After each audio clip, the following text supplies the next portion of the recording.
peace plan or a piece of appeasement? Ukrainian officials are meeting with their American counterparts today in order to iron out the details in President Trump's 28-point peace plan. Some of the points are beneficial to Ukraine, including frozen Russian assets to be spent on rebuilding Ukraine and promises that Russia will not attack anymore. But in return, they must give up some land that Russia took over and vow not to join NATO. This plan caused controversy before it was released, as it is alleged that the document was originally written in Russian by the Russians. So is this deal just Russian plans in Trumpian clothing, or is it fair to all parties? Could this lead to the end of the war, or, like the 2014 Minsk agreements, will it just postpone the inevitable? How will this deal impact the rest of Europe and the world as a whole? Should both sides accept Trump's peace plan? All right, so let's get to it. Should both sides accept Trump's peace plan? As always, we begin with a quick fire round, 30 seconds each to lay out your initial stance, and we pick up the debate from there. So, Illia Ponomarenko, please take the lead. Your 30 seconds are on. You were very correct in asking the question and mentioning the word deal, and also mentioning the phrase of both sides. The one giant problem behind all these talks and deliberations about possible peace deal between Ukraine and Russia, mediated by the West, by the US, is that many people contemplating the odds of this are not seriously thinking about the very core issue behind this. Is there a real deal that Russia would be willing to set? And a second very core issue that lies at the very basement of this, what Russia or what the US, what the Ukraine is suggesting, will it actually bring peace in the very end? Right. The giant problem in this is this: all these numerous plans, all these numerous ultimatums, they do not answer the ultimate question: who told you that by giving up land, by giving up the defensive lines, you will actually reach peace? We will get to all of this deeper and wider in a second. Just to conclude the opening round, Mr. Fleitz, your thoughts? That was a very biased setup by an anti-Trump reporter. It's now a 19-point peace plan. Zelensky has said he's inclined to sign it. He has some differences that have to be worked out. The problem right now is Putin does not want peace, does not seem to be serious about negotiating this.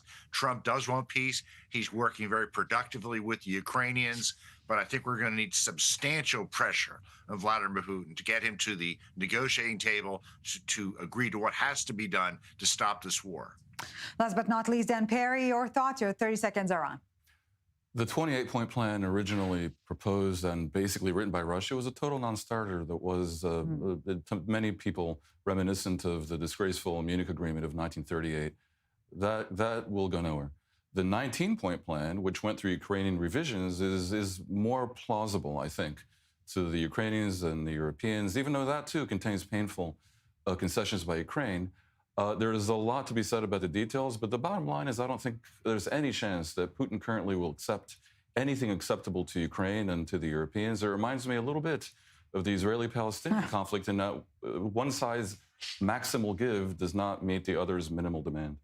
And yet, in this respect, Trump was able to make both sides here, at least in the Middle East, to sign this agreement, and only later on faced with the actual ramifications of it. Gentlemen, please feel free to interrupt. Overall, the Israeli-Palestinian conflict, not the Gaza war. Of course. Please feel free to interact from this point onwards, gentlemen. So indeed, we're seeing this modus operandi, if you will, of the Trump administration of manifestation diplomacy, signing an agreement first and then seeing how it translates underground. Maybe it is feasible. Maybe it is not a non-starter, Mr. Ponomarenko. It is a non-starter, not a non-starter for Ukraine at all. I mean the modified plan, the 19-point plan. We are talking about realistic things. We are talking about be it Ukraine stopping where it is, be it Ukraine saying no to its NATO aspirations. But then again, we get back to the very core questions that remain unanswered. Who told anybody that by disarming Ukraine, by not providing like super stable security guarantees, by ceding lands, by making all those painful concessions that we're talking about, it will not be used by Russia within a pretty short period of time to resume war in an even better position and to make even more catastrophic consequences on Ukraine. Can I step in for a second? You ask who said that. Everyone said that. There's no disputing that there's a global there's global concern about appeasing a dictator and giving in the way that there was a failed attempt to appease Hitler 87 years ago. Everyone knows that is a big potential problem. But my question to you is other. Even the second plan that seems palatable to Ukraine, I think, though Ukraine may not have to recognize Russia's dominion over the ceded land, would cede some land to Ukraine. Now, it's to Russia. It's fairly clear to me that there will be no agreed end to the war with Russia, short of demolishing Russia's army, which would require a whole new modus operandi, that will not involve Ukraine ceding some land. So the tough question to you, for me at least, is do you agree that the front lines right now can be the basis for a new border? I know how painful that is. And everyone knows that that itself risks being appeasement. We also know it's not enough for Putin. Do you agree with what Zelensky seems to agree? I think he does. It's hinted that would be potentially a way forward, albeit not enough for Putin. I do agree with what you said, that it's a realistic possible peace plan based on concessions, even painful concessions from Ukraine, no doubt about that. And I'm not saying these words very lightly because what we are talking is my own, for instance, homeland. I'm originally from Donbass, so if we have this, chances are very high that I'm not going to see the land of my parents again. Again, one giant problem here is that on the other side of the front line, it's a non-starter. Nobody cares about concessions. Nobody cares about from the Kremlin side, from the Russian side. Nobody cares about what kind of concessions could finally, stabilize the front line and get the situation resolved. The problem is that on the Russian side, there are absolutely zero reasons to stop in their position and stop the war. Zero reasons. Unfortunately. Well, maybe every soldier killed and every ruble lost constitute a reason. And if it becomes painful enough, and I would argue, especially on the economic sanctions side, the reasons may accumulate. True. This is what we were really hoping for 3 years ago, 4 years ago when it was starting. And we were absolutely sure that with all this staggering losses that Russia has suffered, with all this economic toll that they have to endure all this time, they just can't help but stop it because it's way beyond any point of madness. The price that they pay, especially given their gains of all these years. Unfortunately, it doesn't work this way. Well, there's clearly more that can be done. To me, there's a whole series of steps that you can take. Mr.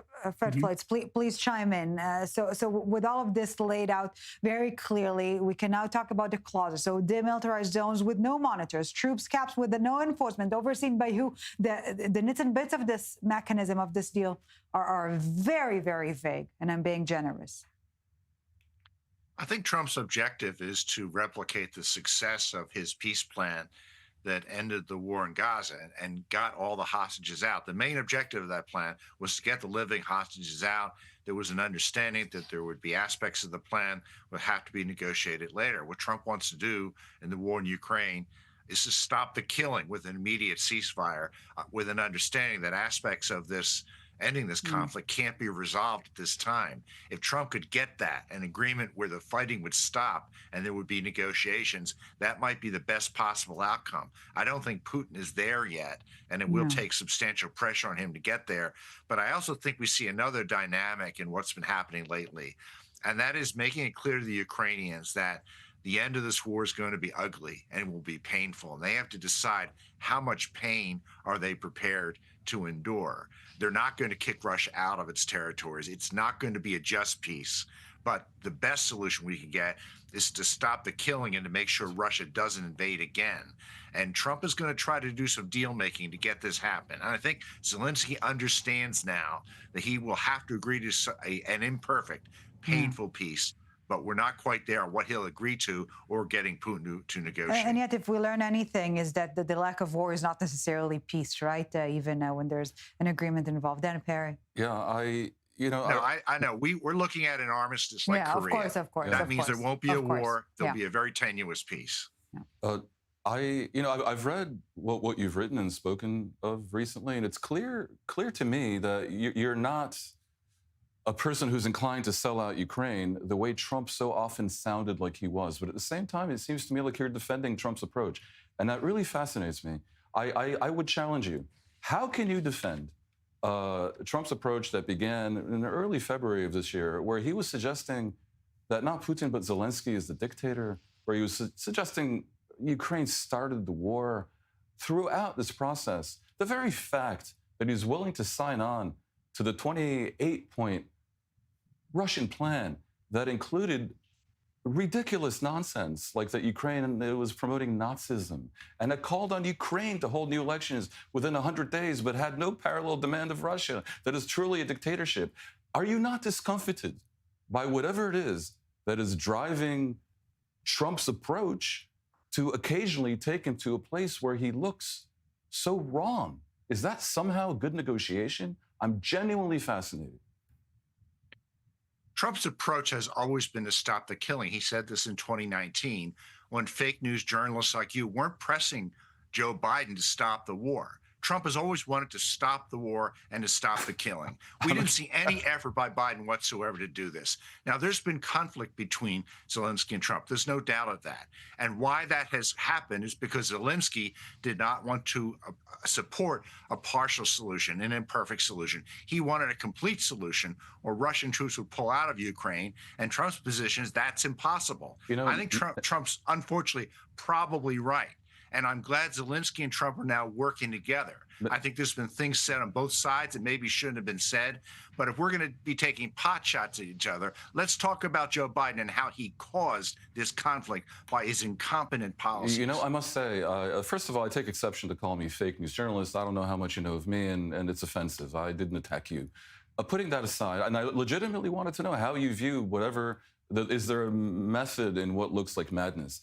Putting that aside, I cannot fathom what you want with Biden. Would you have preferred that Biden not do anything to arm Ukraine, that Biden not lead a Western effort to sanction Russia, at least to the partial degree that has been done? To the extent that Biden enabled the war to continue, so does Trump. Unless you want Ukraine to be completely eviscerated, you have no choice but to give them, to some degree, the tools of stopping Russia's aggression. You must accept that we're talking here about naked aggression. So to appease it is obviously clearly wrong. I assume you know about the Munich Agreement and you know what happened thereafter. And I furthermore rather suspect that we could agree, you and I, that probably if Putin cannot be brought to heel, then what we need now is a ratcheting up of the Western posture and American posture vis-a-vis Russia. And I'm talking, of course, about secondary sanctions on banks doing business with Russia, about a complete shutdown of their LNG, about no insurance policies for Russian exports, about measures against Turkey and China for trading with Russia. The menu is known; it hasn't been tried, and I assume that's where we're headed. Well, I think it's pretty clear now that the failure to give Ukraine the weapons it needed before Russia invaded, or to provide Ukraine the weapons it needed just after Russia invaded, is why the war started and why it got worse. And when people argue that we are encouraging aggression by allowing Russia to get away with this, that's exactly right. That happened under Biden. Trump has to clean up the mess that Biden and the Europeans created because they didn't give Ukraine the weapons it needed before Russia invaded. I remember Biden saying that he would tolerate a minor incursion of Ukraine by Russia. He encouraged this invasion. He encouraged it by his incompetence, by statements like that. Trump's trying to clean up an impossible situation. And frankly, it's much more complicated than he realized.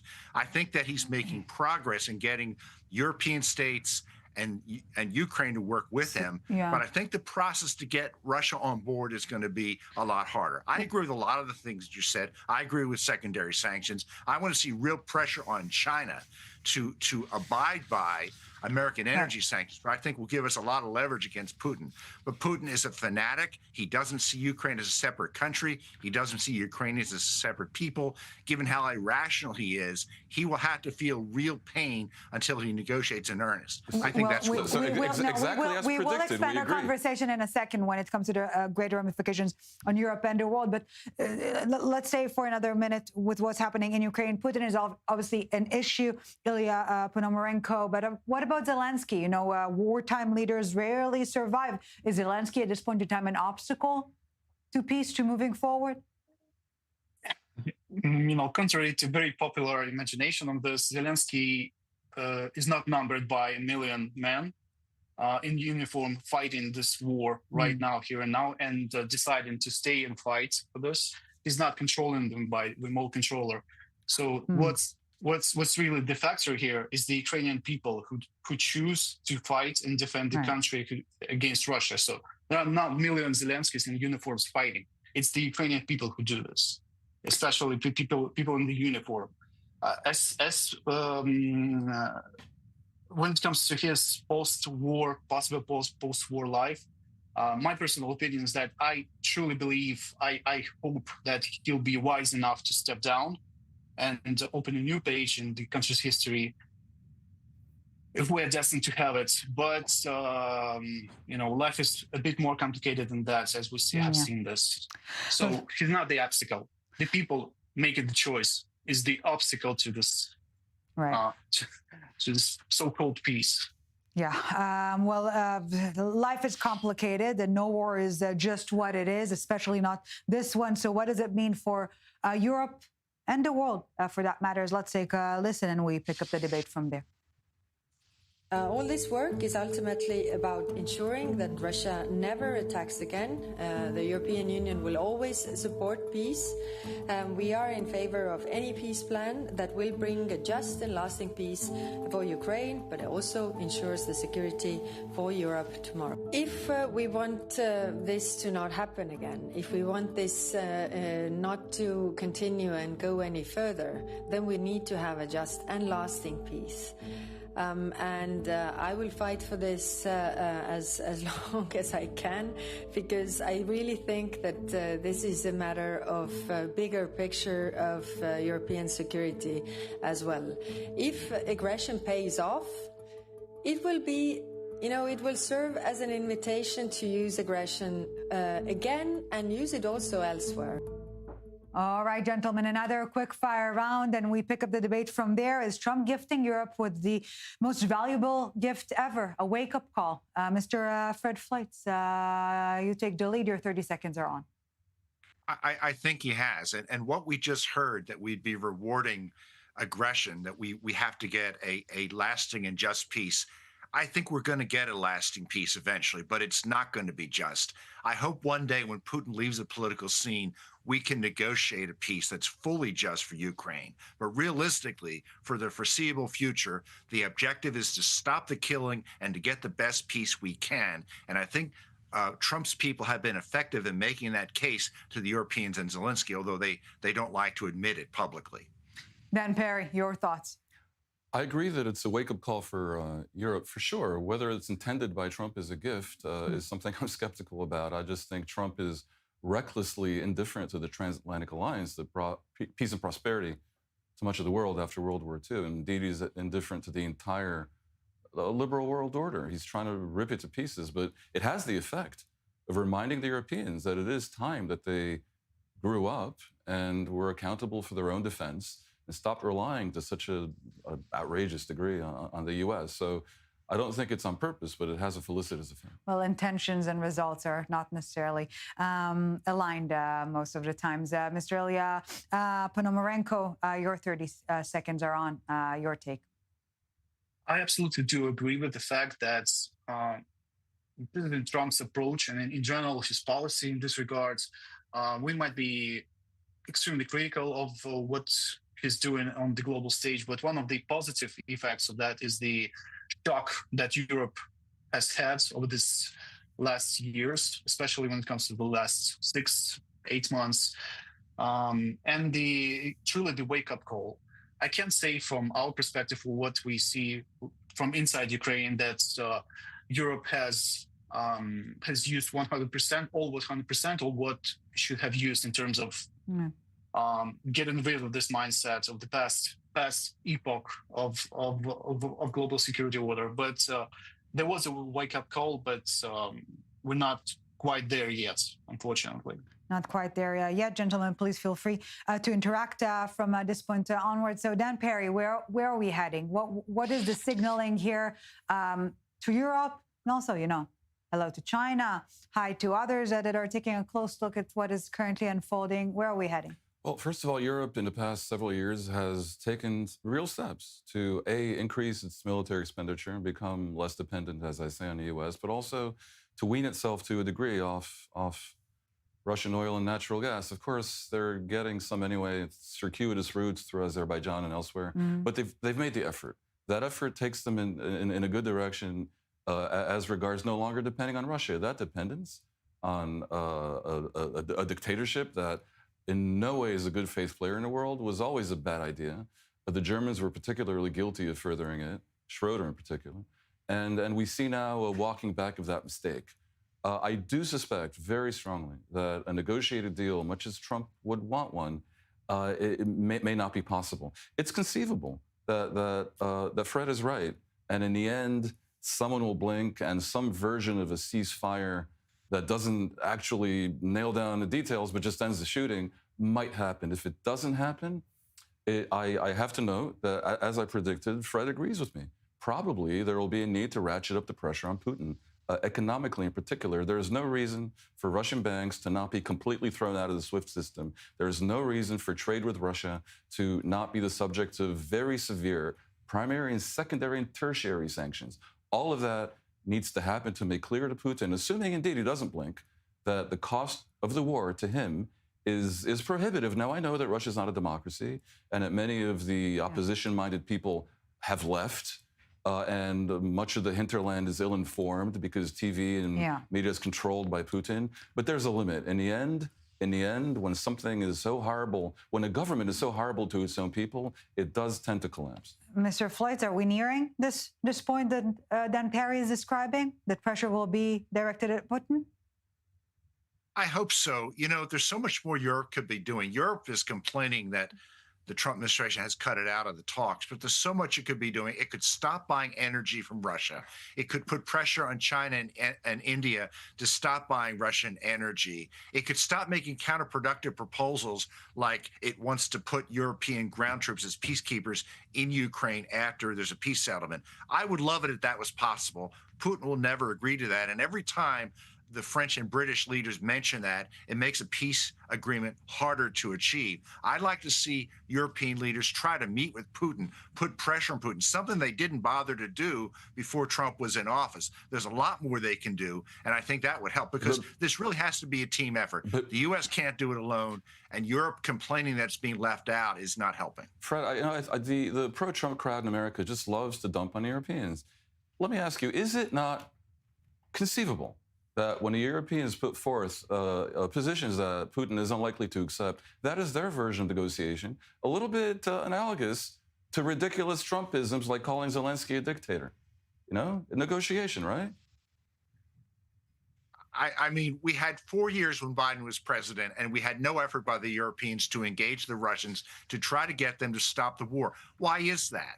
Because they signed on to this ridiculous idea, let's just dump weapons endlessly on Ukraine, and somehow the war will end. This was basically virtue signaling by the elite, the elite in Europe, the elite in the United States, and it made the situation in Ukraine much worse. Trump rejects that. I think Europe is with him now. I think Zelensky is with him now. That's what we should be talking about. Well, I think we all have to agree, though, that the Europeans and the Americans did not provide Ukraine with all the weapons needed to win the war. I mean, obviously, you could still provide them with more cruise missiles, more long-range missiles, more F-16s, more Patriot batteries. There's a lot, long-range drones. They've been denied all this. So I think to paint a picture as if he just threw weapons at Ukraine and the war went on and they failed to win it, I think is a little bit economical with the truth, frankly. Mr. Ponomarenko, please chime in. Again, I'm not seeing, it's a very simplistic approach to just contemplate various things that could truly provide a stable, a tangible peace for Ukraine, and just throw it out at every single step as inconceivable or unrealistic. Russia doesn't want European peacekeepers or European forces to support Ukraine's defense effort. Unrealistic, impossible, that's counterproductive. I mean, Ukraine wants to have the best possible weaponry in its access to be able to be a target, way too dangerous to be attacked again.